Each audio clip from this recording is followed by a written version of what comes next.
अभी तक तो हम अपने भाग्य को सराहते थे, बाहर में कुछ अच्छा हो जाता था तो, लेकिन गुरुदेव की शरण में आने के बाद में बाहर के साथ साथ हम अपने भाग्य को सराहने लगे कि हमें सत्संग मिला, भावयोगी संत का दरबार मिला। क्योंकि भाव ही सबसे पहले मनुष्य का काम आता है। हम सब शरीर से बहुत सुंदर है, अच्छे हैं, पढ़े लिखे भी है, लेकिन हमारा मन का भाव अच्छा नहीं है, संकीर्णता है हमारे अंदर। तो हमें हमारी उन्नति की ओर नहीं ले जाकर हमें नीचे की ओर ले जाएगी, यानी धकेल देगी पीछे की ओर। हमारे पास बहुत डिग्रियां है, लेकिन उन डिग्रियों से हमें शांति कब मिलेगी? जब हमारे जॉब अच्छी लगेगी, पैसा अच्छा होगा, घर में सुख शांति होगी। इसके लिए संत की शरण में आने के बाद में एहसास हुआ कि मनुष्य सब कुछ सुधारना चाहता है, लेकिन अभी तक अंतर खत्म नहीं कर पाया किसी भी चीज़ का। जैसे सद्गुरुदेव का कहना है कि जैसे सूर्योदय रोज होता है और सूर्य हमें अपने प्रकाश से रोज प्रकाशित करता है और सारे कार्य सुचारू रूप से शुरू हो जाते हैं। एक दिन भी सूर्य नहीं आए, सूरज नहीं आए, प्रकाश नहीं दे तो कितने काम रुक जाएंगे। जिस दिन जन्म लेना है किसी को, वो जन्म नहीं ले पाएगा, मरना वो मर नहीं पाएगा, शादी होनी है शादी नहीं हो पाएगी, और भी कोई कार्य होना है कुछ भी कार्य नहीं होगा, पूजा पाठ सब, देवी देवताओं का काम भी रुक जाएगा। तो रोज हमें प्रकाशित कर रहा है, प्रकृति को प्रकाश दे रहा है। हमें रोज सूरज को नमस्कार करना चाहिए, पर हमारा ध्यान ही नहीं जाता है। ऐसे ही हमारे सद्गुरुदेव सत्संग में जब आते हैं तो हमें रोज नए नए भावों की, नित्य नए भावों की प्रेरणा देकर प्रसन्न रहना सिखाते हैं कि प्रसन्न कैसे रहा जाएगा। अभी तक तो हम प्रसन्न इसमें होते थे कि जो हमने चाहा उसी में हम प्रसन्न हो लिए, थोड़ी देर में हम रो लिए।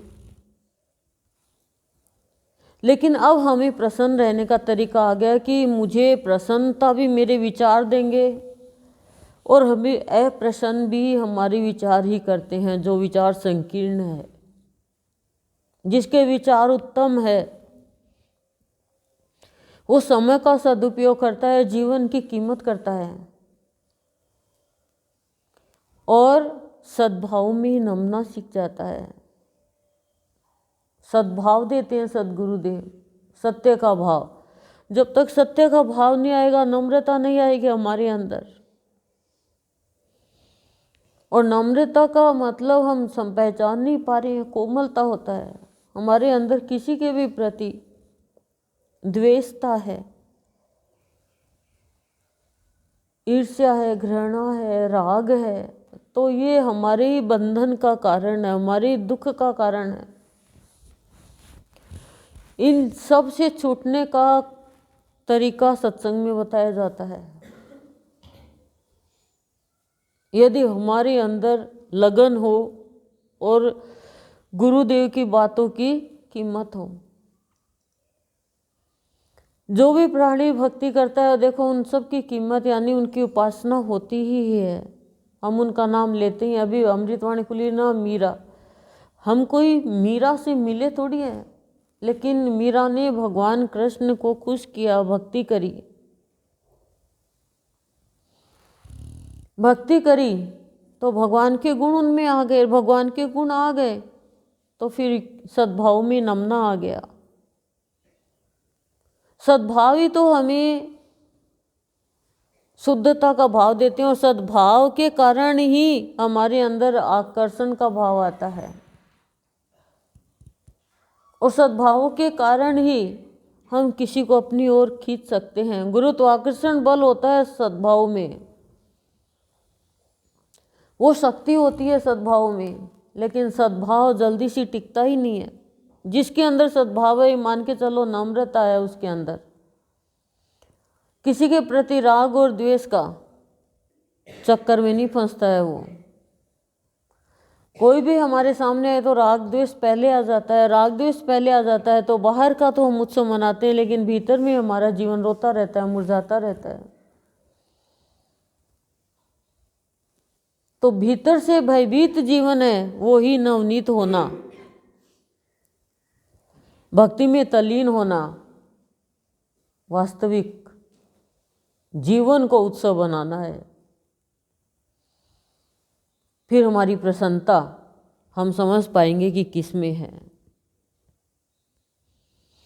नश्वर चीज़ों की प्रसन्नता हमें मिलती है, अच्छी बात है, लेकिन वो टेम्परेरी है। वास्तविक प्रसन्नता विचारों में आ जाएगी। कुछ भी नहीं है तो भी प्रसन्न रहना सीख जाओगे। संतों को देखो, यदि हम जा रहे हैं उसी रास्ते पे संत चलते और हम सोचते हैं वैसे ही संत सोचते, तो आज संतों की पूजा थोड़ी होती है।